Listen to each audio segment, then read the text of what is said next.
These howitzers could shoot chemical and biological shells farther and more accurately than any field artillery in the U.S. arsenal. What are those guns? Is that an accurate statement? Isn't that a superior capability he has? It's a question the U.S. prefers not to answer. We have heard about those reports, but we can't confirm them. Tonight, the story of those weapons and the man who made them. He certainly was, as far as artillery equipment was concerned, an absolute technical genius. How did the U.S. support this man? And what were his secret dealings with Saddam Hussein? And who killed the brilliant arms designer last March? Tonight on Frontline, the man who made the supergun.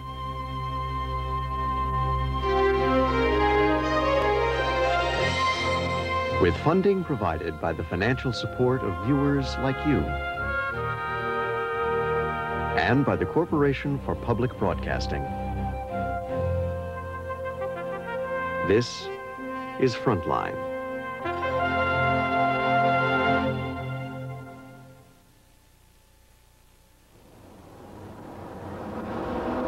They'd been following him for months.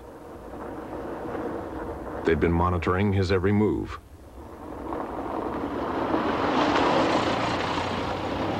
Yet as he drove to his Brussels apartment on March 22nd, 1990, Dr. Gerald Vincent Bull had no idea that tonight he was the target of a hit squad.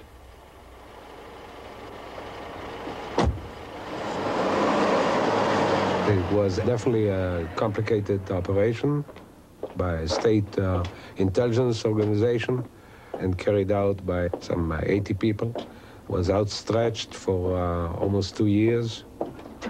For the last time, Gerald Bull rode the elevator to his apartment. In his lifetime, his guns and shells had been sold around the world.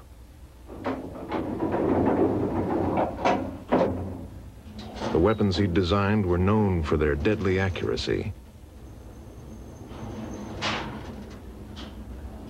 Now, the knowledge he carried in his head had become too dangerous. His killers were waiting for him on the landing of the 6th floor. As he fumbled for his front door key, he was shot 5 times with a silenced automatic. The execution of Jerry Bull was definitely not a lone assassination, but a state execution of an enemy of the state. He was buried in Montreal. He'd always inspired intense loyalty, and the church was full. Charles Murphy was his lifelong collaborator. Jerry Bull was a person who had a deep impact on a number of people around him. I could see the impact from his funeral, where there were 600 people there who came from all over the world, from all periods of his life, from the time he was a graduate student, the time he was in prison, the time he worked in Europe. He had such an international standard in the artillery world, of course, that, well, you couldn't go any place without dripping over Jerry Bull's name somehow.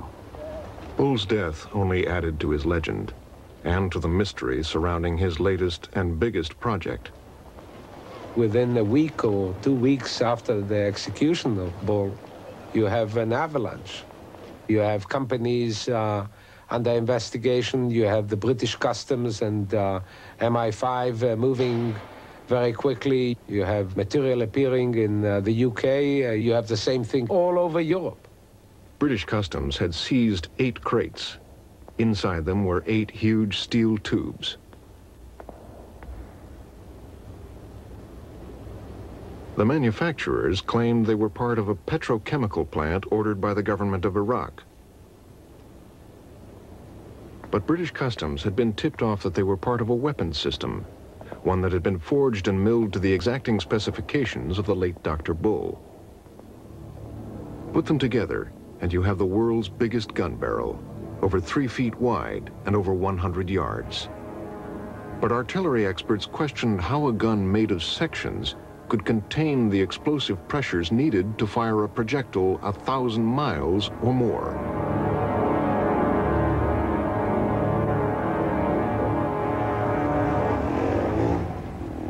But in Britain's Imperial War Museum, there is a record of such a gun, and there's one man who's actually seen it. As soon as I saw the super gun, it reminded me of this thing. Major Robert Turp is a self-described gun runner, but in World War II he was a member of MI-10, a British Army intelligence unit. Its task was to assess captured German war material. In 1945, in a bombed-out munitions factory, he discovered the secret plans for a Nazi terror weapon, the V3. The V stood for vengeance. Made from sections, the V3 was 150 meters long. Turp also found parts of a prototype. And it was in bits. It looked like a heap of plumbing. It was a set of tubes of 30mm caliber, each about 2 meters long, that screwed into each other. We took 2 or 3 of these lengths out and bound them together, and it fired, and the gun didn't blow up. I'm convinced that Bull's design was based on that original design. Turp wrote a technical appraisal of the V3. His report was added to the files of captured Nazi war secrets, filed and forgotten. Somewhere in the War Office there must be a report. I wouldn't be surprised if one of these reports isn't somewhere in the Pentagon. But remember, it was in 1946, 47. In 1946, Gerald Bull was only beginning his journey into the world of ballistics. At the age of 16, he had entered Toronto University as an undergraduate.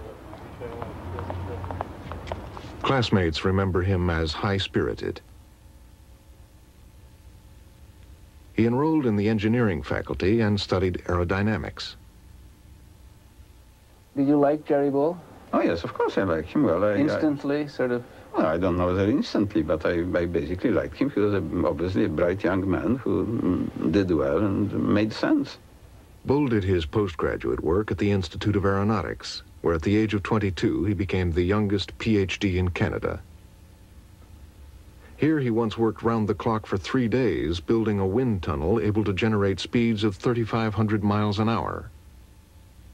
Bull wasn't the most brilliant student in his class. He was more of a hands-on engineer than a theoretical scientist, but he did command attention, and he had enormous tenacity. Of course he was very stubborn, but I think stubborn people, provided they do things right, are very valuable, because that's how something happens, in fact. It doesn't happen through 10 committees that dilute things and end up with possibly nothing. Previously classified film preserves an image of a brooding Dr. Bull. The Cold War had just begun, and defense work provided a fast track for smart engineers. It is typical of the man that he was willing to get his hands dirty, lifting the prototype of an air-to-air missile onto its primitive launching sled. He's a brilliant engineer. He was a doer. He wanted to build things. He wanted to do things other people couldn't do. He wanted to promise to do things that people said couldn't be done. The wraps are taken off secret Canadian defense research for the first time at Valcartier near Quebec City. Here at the Canadian Armament Research and Development Establishment, a team of experts have been working since 1945 to create weapons that will blunt a possible attack by intercontinental ballistic missiles. Developing rocket systems for this early Star Wars system meant more work in wind tunnels. But testing models in hypersonic wind tunnels was time-consuming and expensive. Bull had a brilliant alternative. Why not shoot them down the barrel of a gun? Adapting existing technology was the nature of Bull's genius. He did very smart things at Cardi in a very simple way. He developed an original and effective and incredibly cheap way of measuring aerodynamic properties by observing the signature that a model left by being first shot from a gun, by using a very simple device, paper screens. By observing this signature, measuring them up, you could determine the progress of the motion of the model. Well, from this you can determine its aerodynamic characteristics. On press day, Cartier's Golden Boy posed by his cannon. This newsreel, not seen since the day it was shot, captures Bull at the beginning of his lifelong fascination and ultimate obsession with guns and artillery technology. But his chances to test the limits of gun technology came soon after, when he moved to Montreal to head McGill University's Project HARP. The HARP program stands for High Altitude Research Project, and it was a proposal which came out of the studies that Jerry and I made as to what was the peak altitudes that various size guns could shoot to. The man behind the project is McGill's 34-year-old professor of engineering science, Dr. Jerry Bull, an intense, impatient genius who's been working for 5 years on a cut-rate research program. Dr. Bull wanted to blast Canada into the space race by pioneering the use of big guns. In 1963, a U.S. Navy landing craft beached in Barbados.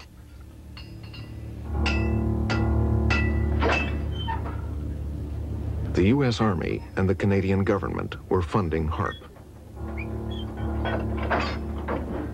A 16-inch cannon with a barrel 60 feet long was to be Bull's mammoth test tube. I'm reporting to you from Barbados, where this week McGill University entered the operational stage of its Project HARP, High Altitude Research Program. It's as unlikely a project that ever jointly involved a university, half a dozen Canadian companies, and the United States Army. The U.S. Army presence was a sensitive issue at HARP, where Dr. Bull liked to stress the peaceful purpose of his projectiles. These were 10 minutes for Dr. Jerry Bull. Years of calculation, trials, and errors would soon be put to the test. Would the projectile behave as miniatures had in the laboratory? More than 60 cameras were on hand to record the shot. The cannon was elevated to 80 degrees, higher than any of this type had ever gone before. Cameramen were moved away from their sight. As the countdown continued, Dr. Bull was the last to seek refuge in the HARP bunker.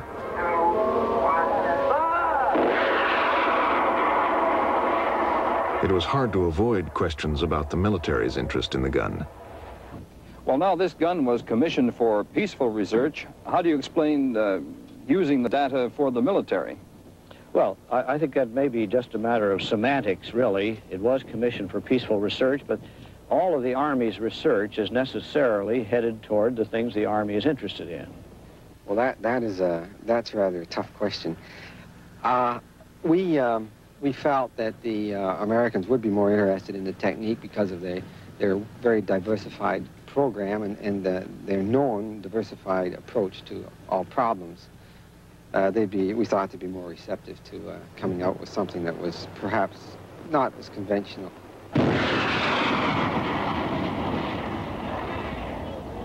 It was during HARP that Bull began searching the military archives for the secrets of Germany's master gun builders of World War I.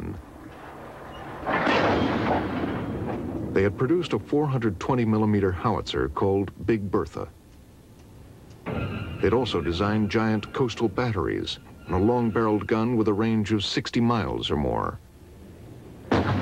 Jerry's concern was always what could he do bigger and better? What forefronts of engineering capabilities could he push? And during the HARP program, obviously, we'd used all the guns that were available then. In the process of doing that, we got particularly interested in what's called the Paris gun, developed and used in the spring of 1918. Built by Krupp, the Paris gun shelled the French capital from a range of 75 miles. It was the first city-busting terror weapon, but the Germans destroyed it immediately after the armistice. It was one of the mysteries in the post-World War I era, exactly what happened to all the ballistic data that was involved with the Paris gun. Gradually, it has emerged that Bull himself had quite a hand in unearthing a lot of it and remodeling most of it using computers. Bull and his partner Charles Murphy actually wrote about the Paris gun. In their book, they calculated the gun's geometry and its internal ballistic behavior. It seems to be sort of a major sort of a guiding light throughout his commercial and scientific life. The most obvious lesson to be learned from the Paris gun was think big. To achieve additional range, the German engineers had made a sectioned gun barrel. Bull did likewise, joining two 16-inch Navy guns together. In 1966, Bull's launch team set the world altitude record for a gun-fired projectile. Bull was aiming to enter the space race with his big gun. Obviously, one difficulty of shooting from a gun is that you have very high accelerations. What's higher than a rocket? A rocket might have acceleration of 30 or 40 Gs. In the case of the 16-inch gun, we had accelerations like 20,000 Gs. So with accelerations that size, you had to worry about designing your payload to withstand it. Unless this problem could be solved, it would be impossible to shoot sensitive electronic packages into space. Simply increasing the amount of propellant would damage the payload and wear out the gun. But doubling the gun's length would halve the acceleration, because the payload would have twice as far to travel to achieve the same speed. A longer gun also needs less propellant to achieve the same range. And the natural thing to do is say, well, we got a 16-inch gun, what would a 32 do? Twice as big. So we went through engineering calculations at that time and reported on in unclassified reports about what would be the performance of such a size gun. Bull's calculations included guns that were 3, 4, and 5 feet wide. Larger calibers would reduce the G-forces inside the barrel. This was essential if Bull was to achieve his dream of putting a gun-launched satellite into space. Photographs from the time show the strain on Bull. To keep HARP going, he had to please both the Canadian government and the U.S. military. If you want to continue on your research, you have to get your funding from where you can, and if the military are going to put in the funding, that's where you get it from. The weapons application is, if you like, the standard use of guns. I think he was interested much more in the non-standard, but of course, similar to von Braun, he had to work both sides of the technology to achieve his goals. What you put in the projectile was not Bull's concern. And I suspect this HARP project ties up with the gun. A gun that, after all, it can put a projectile into orbit, can certainly put one up and down on the ground somewhere. In fact, he was talking in terms of using 1-meter guns on paper studies in about the mid-1960s. He was talking about 5,500 kilometers ranges with no trouble at all. The armies saw space as the next battlefield. So Bull proposed a special shell to shoot down incoming ballistic missiles. With the Army calling the shots, he also wrote a report that's still secret. It dealt with the homing devices, ballistics, and terminal guidance systems for a gun-launched orbiting nuclear bomb. For the Canadian government, HARP was becoming too militarized. It withdrew its funding. I would say the Canadian government in the first years of 1950s lived up to everything I had expected. That is, we couldn't be as big as the Americans or get involved in that stuff, but we could be the best in what we're doing, and that was important. It was when the idea of having the best of something dropped into being mediocrity and just doing nothing, that's a disheartening thing. In 1967, the big gun fired for the last time. The Pentagon had pulled out in favor of missiles. Bull lost his funding in the U.S. and Canada. I suspect that perhaps he just made too many enemies, because certainly he was not prepared to put up with nonsense. And he cut the red tape in many places, I'm quite sure of that. He's famous for a remark he made on one occasion referring to some of the people in headquarters as cocktail scientists. And this created a very difficult atmosphere on those who felt he was referring to them. And I'm sure they remembered that for some time. Desperately disappointed, Dr. Bull returned to Quebec. Here, he acquired an 8,000-acre site that straddled the border between Canada and the U.S. He went into the arms business with a company called the Space Research Corporation. From the air, it was possible to make out a firing range, and on it, a big gun, just like the one on Barbados. There's no doubt where Bull's heart lay, but for the moment, his long-range dreams had to be put on hold. He had some contracts with the U.S. Defense Department, but he needed new customers, and what they wanted were smaller, conventional weapons. Once again, Bull showed his genius for making new technology from old. Bull's corporation produced a package for Third World armies to modify and upgrade old gun systems. And he began to rethink conventional artillery assumptions from barrel to breech. The result was his own extraordinary invention, the Gun Canada 45, the prototype for a new 155mm howitzer. Later versions bore Dr. Bull's signature, the longer barrel, which to this day can outshoot anything in the armories of NATO or the Warsaw Pact. Artillery specialists came, saw, and were impressed. I met him once when I was in Canada in the late 1970s, when we were taken over there just to see the GC-45. That was demonstrated coming into action and firing a number of rounds. Basically, he developed a 45 caliber barrel, and it enabled you to fire a 155 projectile to a range of 40 kilometers, almost double the range of existing artillery at that time, and to do it with accuracy, because that is what counts. Bull's work on ballistics was considered so valuable that in 1973, by special act of Congress, he was made a U.S. citizen.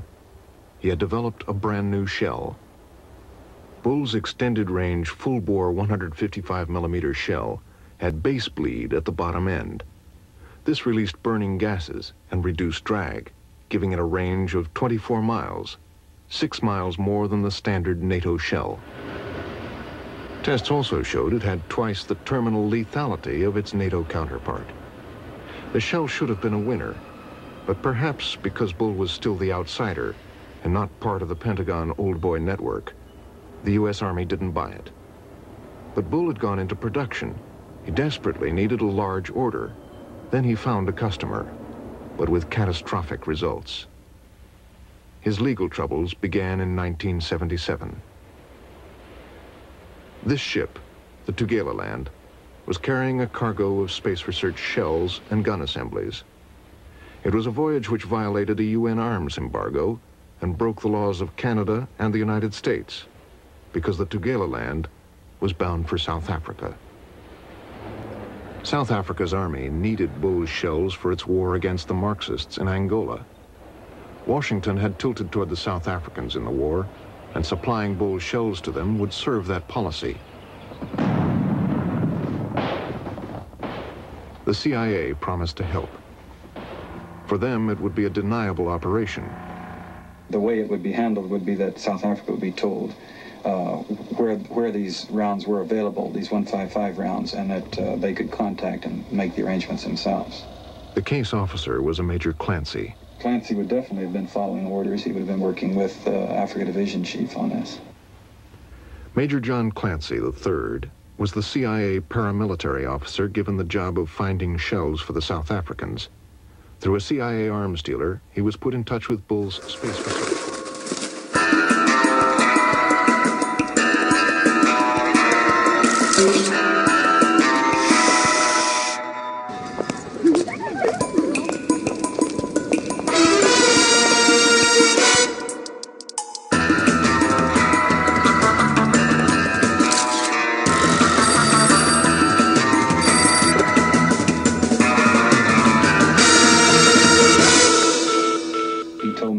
That he was looking for some 155 rounds and that he had found some.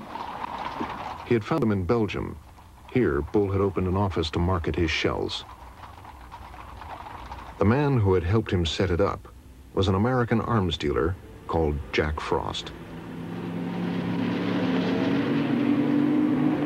I told him that if they had no artillery capability, that the acquisition of space research technology was rather useful. Shortly after that conversation, a party of South Africans flew to the United States to meet Dr. Bull, but they hadn't told Frost about their visit. I heard of the visit to SRC by a friend of mine who described it this way: as a load of money to be made. The South Africans are in here doing all kind of business. The visit to space research infuriated Frost, who feared he was about to be cut out of his 10% commission by Dr. Bull. I immediately called SRC Dr. Bull, and he admitted he had a visit. And at that point, I said, well, you can't continue this because it's illegal, and you better stop immediately. His response was, well, Jack, we don't think we'll do anything because it looks as if it's too chancy. To make doubly sure he wasn't being double-crossed, Frost informed the United States Office of Munitions Control that Bull and the South Africans were discussing breaking the arms embargo, but it made no difference. Within weeks, Bull ordered 60 cannon barrels and 50,000 semi-finished shells from a U.S. Army munitions plant.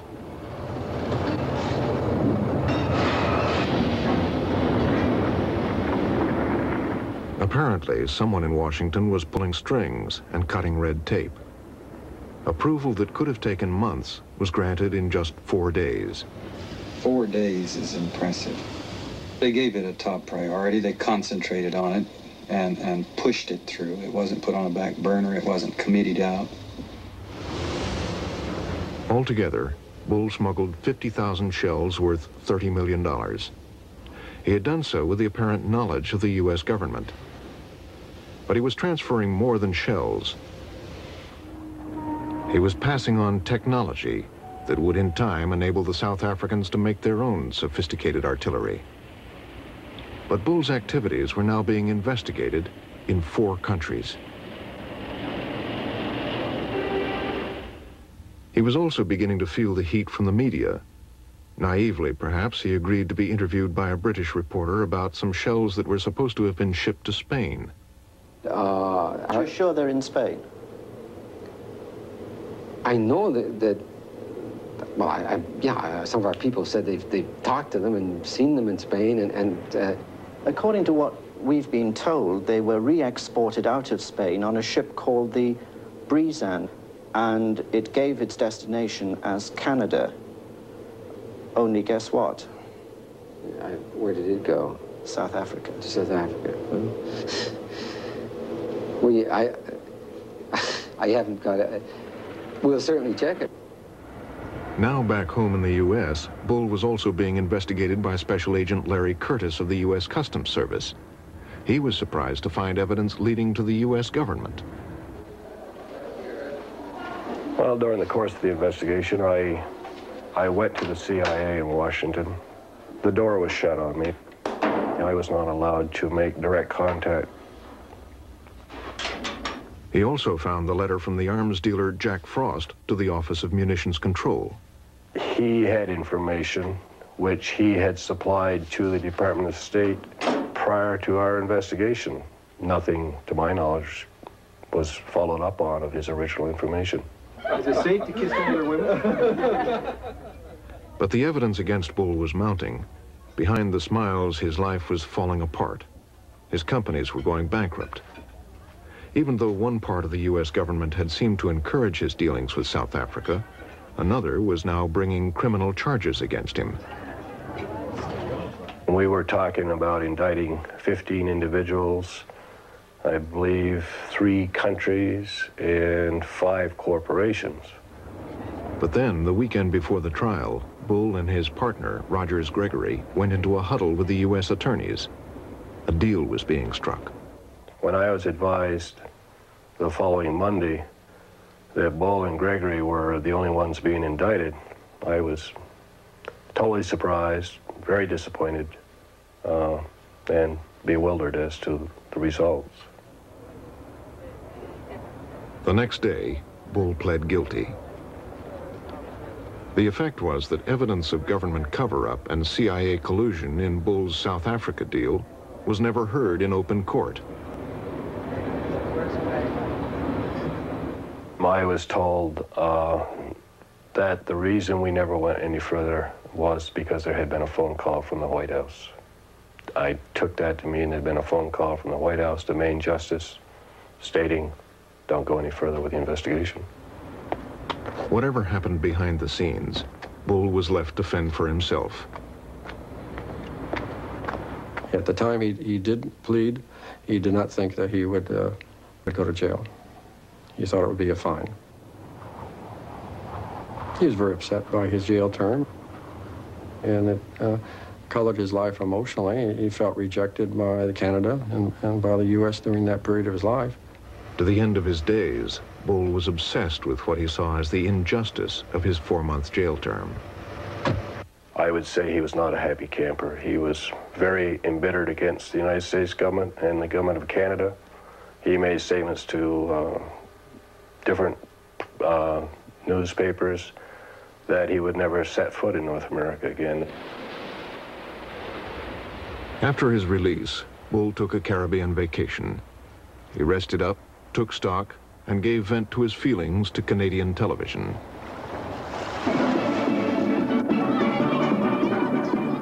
The only way Dr. Bull can get even is to sell his brains now to a foreign country. He says he's turned his back on Canada for good. I feel more than betrayed. And I feel that all of the memories and all the traditions and everything that I thought the country stood for has been betrayed. They think they've degraded me. They haven't. They think they've broken my spirit. They haven't. What I did and what I built, to see it cheapened, to see people trying to degrade me personally, is common criminal. For what?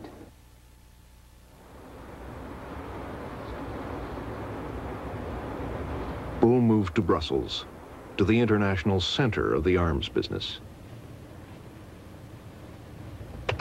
Word of his arrival reached men like Sarkis Saganalian, the Miami-based arms dealer. And I had a friend in Paris. He said that Jerry Bull is out of the jail. This is in 1981 now. And he's not living anymore in Canada or in the United States. He's living in Belgium, in Brussels. I said, when you see him, say hello. Everybody in the arms business fetches up in Brussels. In the same way as they say all roads lead to Rome, all guns point from Brussels. 1981 was a good year to be in the arms business. Iran and Iraq were fighting a protracted war. In Iraq, they called it Saddam's War.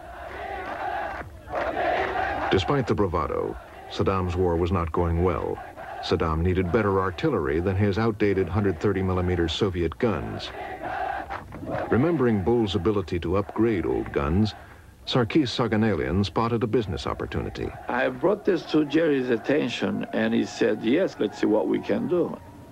They tore the gun apart. The time went by, it's 6 months, 7 months. I never get anything from Jerry except paying him money. At that time, I find out that Jerry is flirting with Chinese to build the gun over in China and sell it to us. So he's playing all sides. He plays, you know, two ends against the middle. You know, you can never get anywhere with this guy. And which I said, Jerry, you go your way and I'll go my way.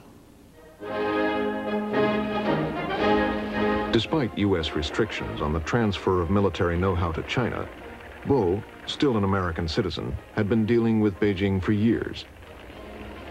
But Washington was tilting toward China, and in Bull's case, the law was not being rigorously enforced. Basically, the Chinese had a large number of old systems of Soviet design. They really wanted to have systems with a longer range, and that's where Dr. Bull came in with his 155 45 caliber systems.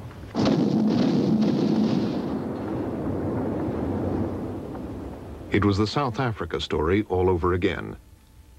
Bull signed a 3.5-year contract to engineer and train the Chinese to manufacture their own 155 howitzers.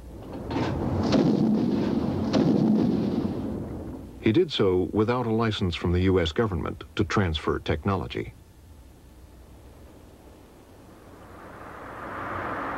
Bull's dealings with China came to light one evening in 1984, when one of his close associates, Dennis Lister, was stopped at the Canadian border by U.S. Customs.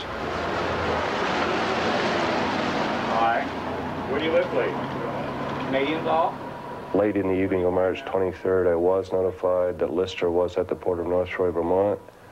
and that he was carrying a metal suitcase, and that the suitcase had been examined and it contained a great deal of documents. Dennis Lister was carrying computer disks, blueprints, and a contract with China. As I recall, there were 10 individual contracts, and in fact, the contracts were initialed with the initials GVB, which I recognize as the initials of Dr. Bull. The contracts had an estimated value of approximately $25 million. Curtis had a strong case against Gerald Bull, but in 1984, relations between Washington and Beijing were close. Curtis was shut out once again. There were some classified documents. They never were declassified. I never got any action on this, and I followed up on it 2 or 3 or 4 times, attempting to get these documents declassified so that I could present them to the U.S. attorney, grand jury, or whatever was needed. But by now, Bull had another deal in the works, this time in the Austrian city of Linz. Adolf Hitler used to paint watercolors in Linz. He built a munitions factory here and named it for Hermann Goering. Today, it's a steelworks called Voest-Alpine, which in the early 80s was interested in Bull's guns.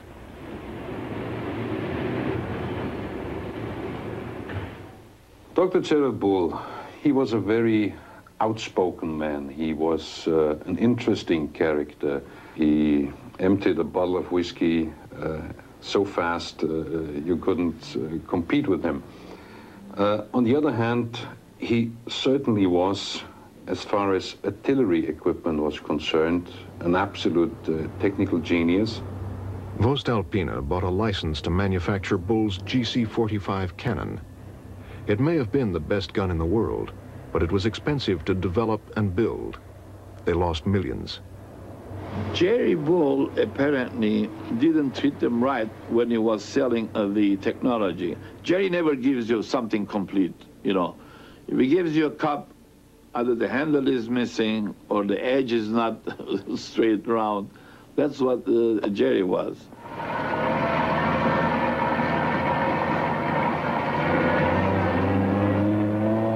But in the end, the Austrians smoothed out the bumps in the system. Iran and Iraq soon were customers. The United States had banned arms sales to both countries, which were then at war. But Washington favored Iraq and had reason to look the other way on transactions there. And Saddam Hussein was sold on the Austrians' towed howitzer. The Austrian Minister of Interior had a discussion with Saddam Hussein, and well, Saddam said, to make it short, well, where are our guns, and can't you speed up delivery? We require them urgently. By now, Saddam's war had bogged down into bloody trench warfare. This is where artillery is king of the battlefield. Saddam Hussein ordered 200 of the Austrian guns and used them to great effect. Bull's reputation with the Iraqis was so high that by the late 80s, his draftsmen were busy at their drawing boards, designing 2 brand new guns for Saddam Hussein. They had towed artillery, which does have some battlefield limitations. So he developed 2 new self-propelled artillery systems, a 155 and a 210 millimeter, and both of those were shown for the first time in Baghdad last year. The 210 is the longest range self-propelled artillery system in the world. It goes out to 57,000 meters. So that is unique. But it also bears a striking resemblance to a self-propelled gun called the G6. Based on Bull's designs and made in South Africa, it too has been sold to Iraq.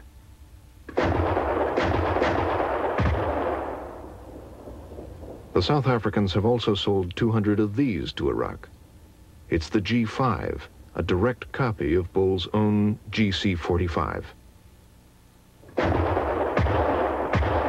We have clear evidence that American technology has been illegally exported to South Africa From there, it has been re-exported to terrorist nations, to Iran, to Iraq.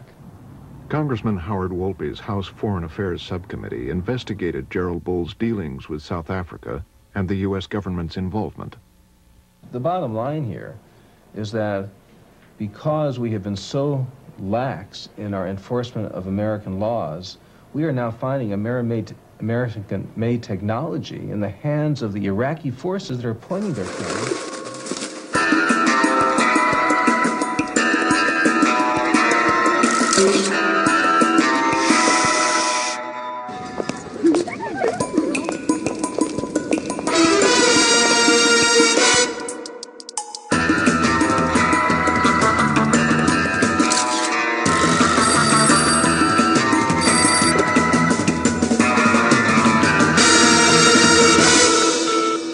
That's outrageous.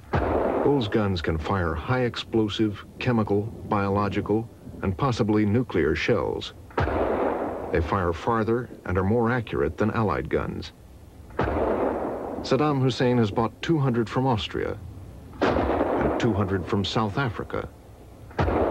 Bull's howitzers are now in the front line of the Gulf War.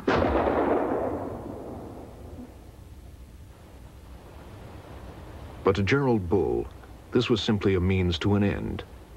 Although the big gun was abandoned on his Canadian testing range, he had not forgotten about it.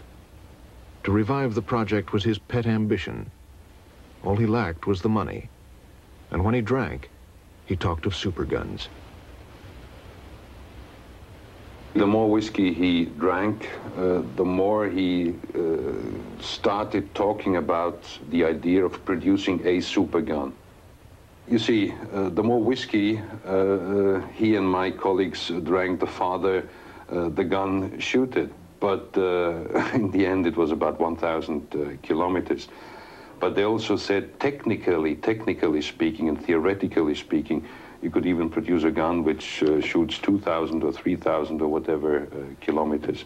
But this was a time when I normally went to bed. Gerald Bull had his own bedtime reading.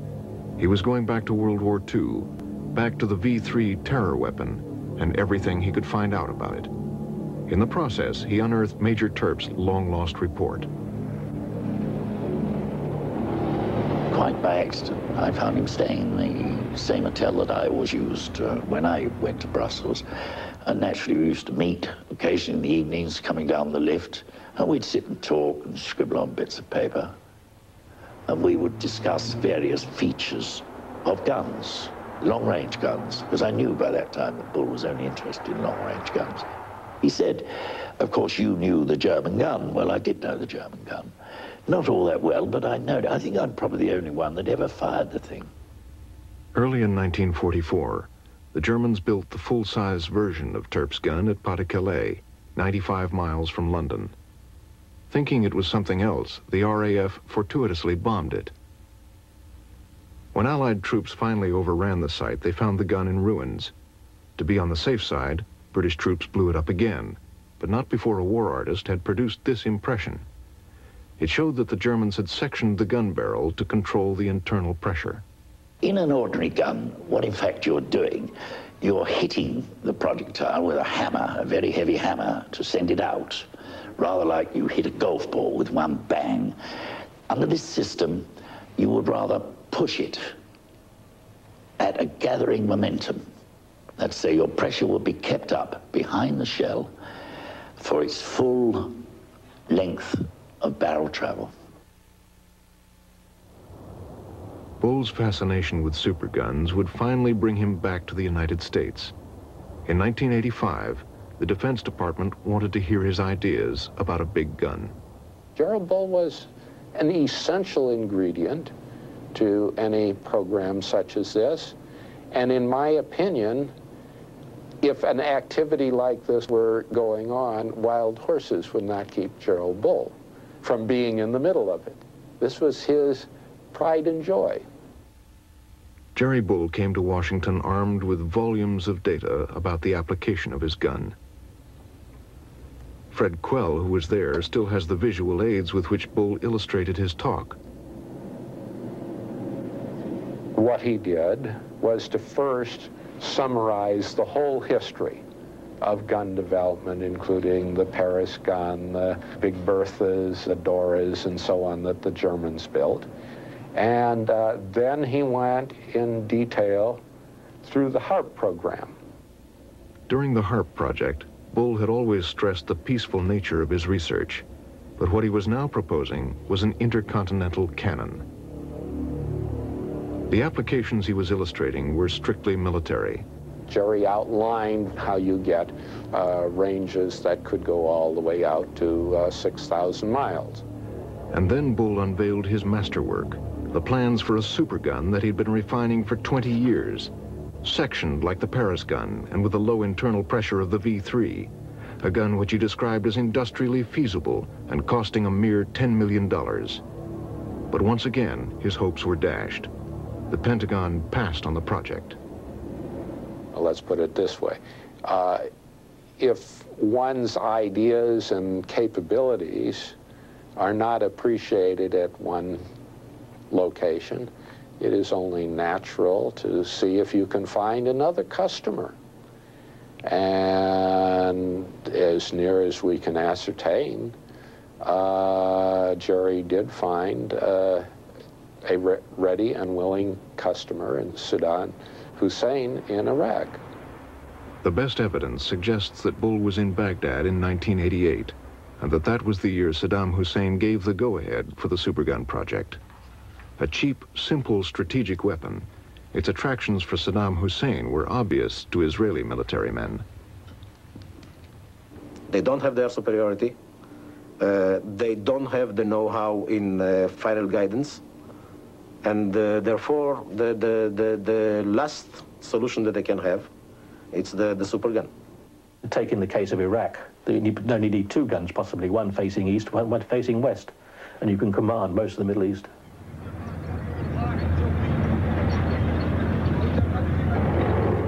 For Saddam Hussein, the supergun could do everything his missiles and Scuds could do, raining high explosives onto enemy cities. Unlike Scuds, the shells from a supergun could not be shot down by Patriot missiles, and they would need no complicated electronic guidance system. We're not talking about pinpoint accuracy, we're talking about accuracy of hitting a city.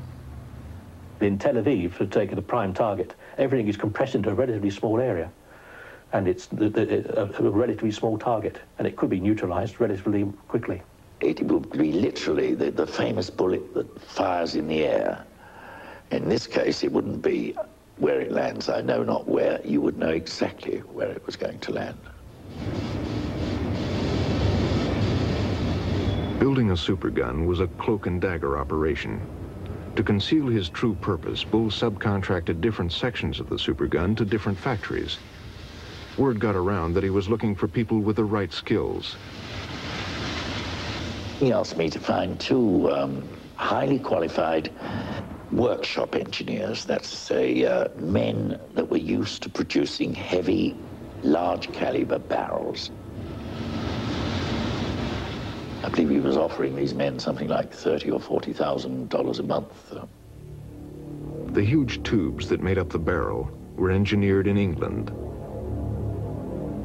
The trunnions, or supports for the barrel, were found in Greece. Pipes, pumps, and valves from Switzerland made up the recoil system. 75 tons of steel parts forged in Italy formed parts of the breech. Altogether, companies in 8 countries were involved.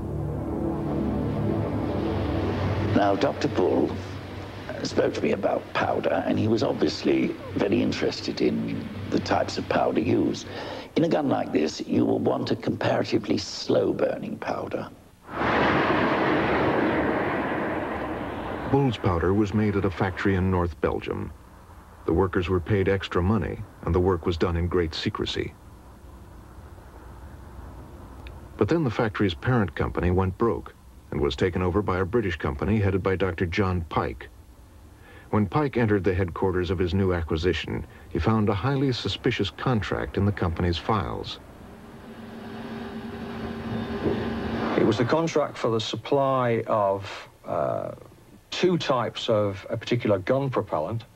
The gun propellant was not in itself unusual. It was the sort of propellant that can be used for a number of different systems. However, what was unusual was the actual physical size of the pieces of propellant that were to be supplied. Pike also came across a memo written to Dr. Bull by his associate Dennis Lister. In it, Lister detailed the test results for two kinds of propellant. The Belgian factory had been making propellant for two systems, one 350mm prototype and a huge 1000mm gun. That's a 39-inch diameter. The story is that the System 350 propellant was intended to be used as the propellant for this experimental gun. Once the experimental gun was working, then the 1000mm system gun could be finally designed, its propellant could be finally designed. The tubes seized in England came in two sizes, 350mm and 1000mm. Reportedly, the 350 had been tested in 1989. Later that year, a firm order was placed for the 1000mm propellant.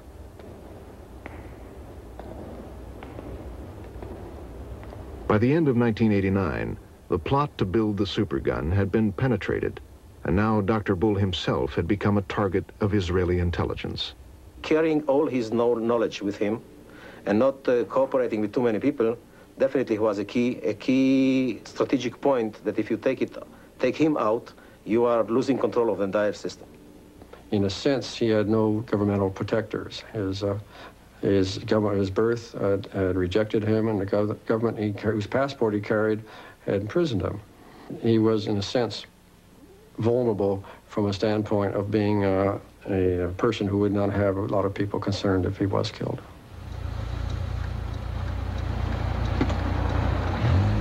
Bull apparently knew his life was in danger. He told friends about threats from Israeli intelligence, Mossad. An Israeli journalist who specializes in intelligence matters, David Halevi, investigated Bull's death for Frontline.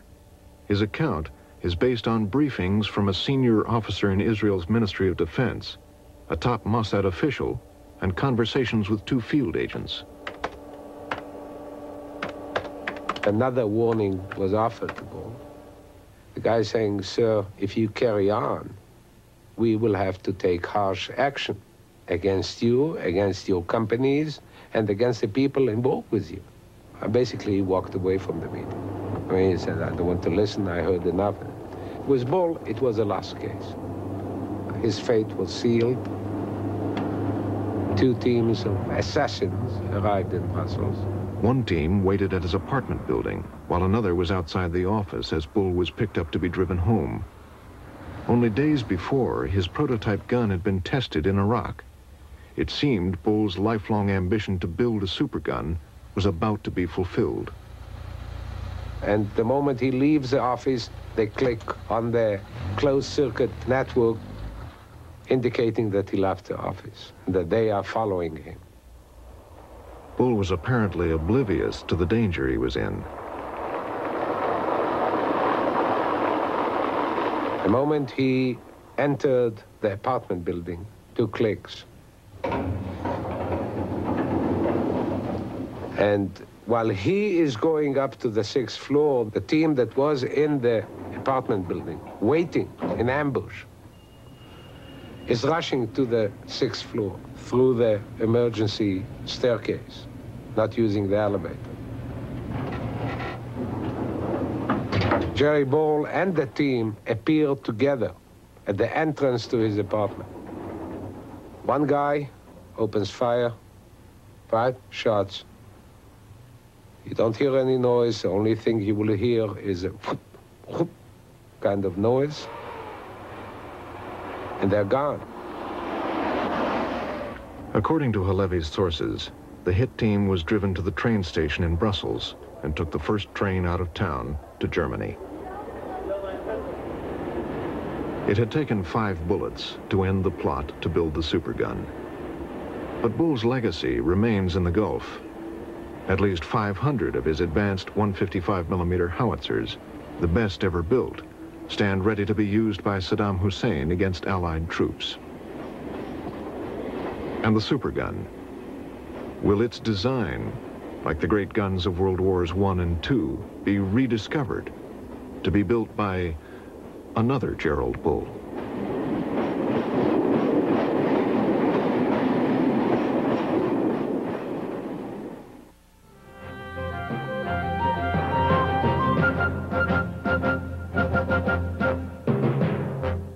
Your thoughts about this program are important to us. You may share them now with a call to the WGBH response line at 876-WGBH. That's 876-WGBH if you'd like to respond to tonight's Frontline report, The Man Who Made the Supergun. Stay with us now for the concluding episode of the landmark television series, Eyes on the Prize. Television as it ought to be, next at 10.